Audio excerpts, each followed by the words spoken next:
हम पढ़ेंगे BSc part 1 paper 3 gaseous state में deviation from ideal behaviour. Deviation from ideal behaviour में हमने आपको बताया था सभी जो भी गैसेस हैं वे सामान्य ताप और दाब की अवस्था में आदर्श व्यवहार प्रदर्शित नहीं करती हैं। उनमें बॉयल्स जो हमारे गैसियस फ्लो है उनसे सामान्य ताप और दाब की अवस्था में विचलन पाया जाता है। तो इन सभी विचलन का अध्ययन करते हुए इन विचलनों का कारण जानेंगे।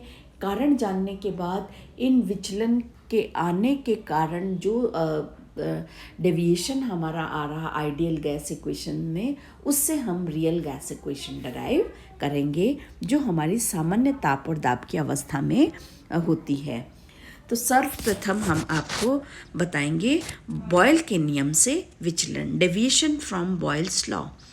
डेविएशन फ्रॉम बॉयल्स लॉ देखने के लिए हमें आपको पता है according to the Boyle's law निश्चित ताप और पदार्थ की निश्चित मात्रा पर PV = कांस्टेंट होना चाहिए। यदि PV तथा P के मानों के मध्य हम अगर वक्र खींचते हैं तो दाब अक्ष के समानांतर एक सीधी रेखा प्राप्त होनी चाहिए। लेकिन अगर हम एमोगॉट ने 1880 में कुछ गैसेस का अध्ययन करके यह बताया कि कोई भी गैस इस तरीके का वक्र नहीं बनाती, अर्थात सभी गैसों के आदर्श व्यवहार से विचलित हो जाती हैं, अर्थात P का मान बढ़ने पर PV का मान कांस्टेंट नहीं रहता है। कुछ गैसों के PV का मान P बढ़ने पर इस टेबल में दिखाई अकॉर्डिंग बढ़ता है। Suppose here we have taken two gases hydrogen and nitrogen. Hydrogen और नाइट्रोजन में भिन्न दाबों पर हमने PV के अगर हम मानों की अध्ययन करते हैं तो हाइड्रोजन में PV के मानों में लगातार वृद्धि होती नज़र आती है, लेकिन नाइट्रोजन गैस के लिए सर्वप्रथम PV के मान में कमी आती है, उसके बाद वह बढ़ना शुरू होता है। तो एमोगॉट ने डिफरेंट गैसेस के वक्र खींचे PV और P के मध्य। तो आदर्श वक्र डॉटेड लाइन के समान आना चाहिए, लेकिन गैसेस के लिए आदर्श गैस या आइडियल गैस के समान वक्र न प्राप्त होकर कुछ वक्र P का मान में वृद्धि करने पर PV के मान में लगातार वृद्धि प्रदर्शित करते हैं और कुछ वक्र P के मान में वृद्धि करने पर पहले PV में कमी और उसके पश्चात वृद्धि का ट्रेंड दिखाते हैं।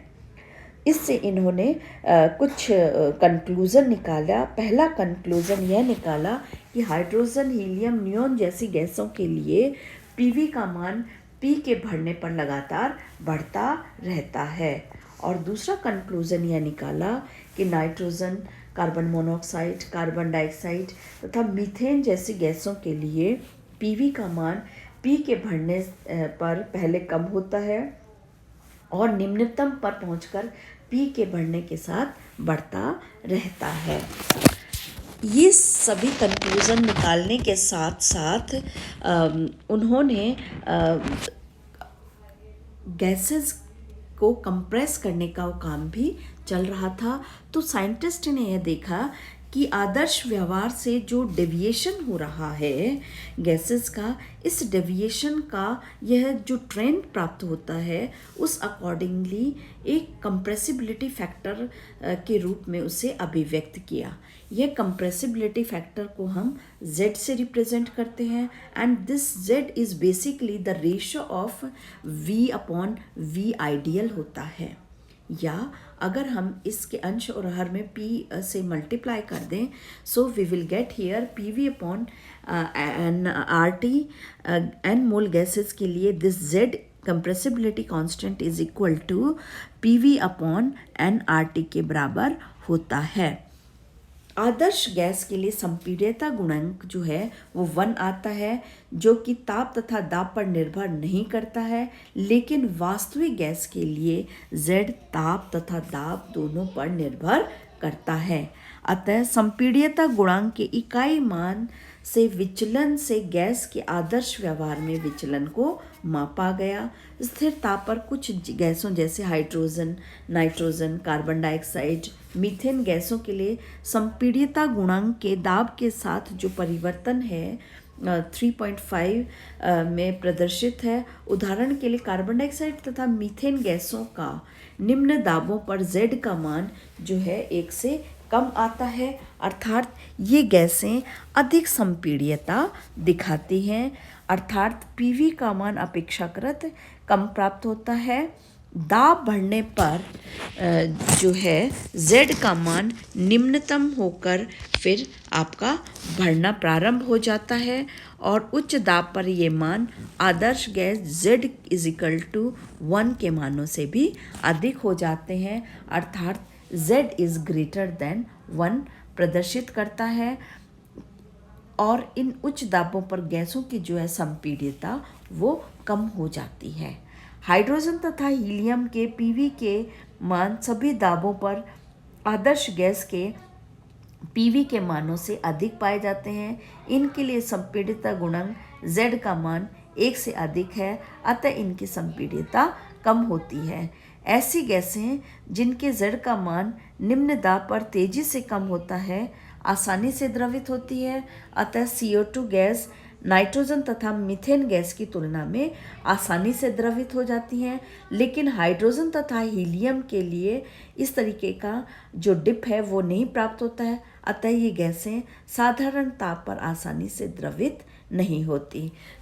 तो इस डेविएशन के साथ साथ आसानी से द्रवित और न द्रवित होने वाली गैसेस के बारे में भी पता चला। जिस गैसेस के लिए डिप्रेशन जितना अधिक होगा वह गैस सामान्य ताप और दाब की अवस्था में उतना ही आसानी से द्रवित हो जाती है।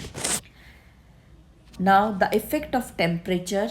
यहाँ हमने आदर्श व्यवहार में इफ़ेक्ट ऑफ प्रेशर देखा, अब हम इफ़ेक्ट ऑफ टेम्परेचर देखेंगे। इस इफ़ेक्ट ऑफ टेम्परेचर देखते वक्त विभिन्न तापों पर नाइट्रोजन के हमने अमेगॉट कर्व्स प्लॉट किए। ये कर्व्स प्लॉट करने पर PV और P के मध्य में प्राप्त अवनमन में कमी आती है और यह बाईं और अर्थात कम दाब की तरफ सरकता जाता है। ताप में वृद्धि से गैस का आदर्श व्यवहार से विचलन कम होता जाता है तथा एक विशेष ताप पर नमन बिंदु PV अक्ष पर पहुंच जाता है, अर्थात गैस आदर्श व्यवहार की ओर अग्रसर होती है। यद्यपि यह व्यवहार क्या है, दाब के थोड़े से अंतराल के लिए ही होता है, जहां आपकी जो गैस है वह आदर्श व्यवहार प्रदर्शित करती है। तो इस द्वारा हम बॉयल टेम्परेचर को डिफाइन कर सकते हैं, अर्थात 50 डिग्री सेंटीग्रेड पर दाब के इस अंतराल में बॉयल के नियम का पालन होता है।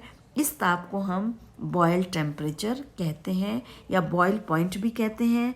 इसे हम TB से रिप्रेजेंट करते हैं।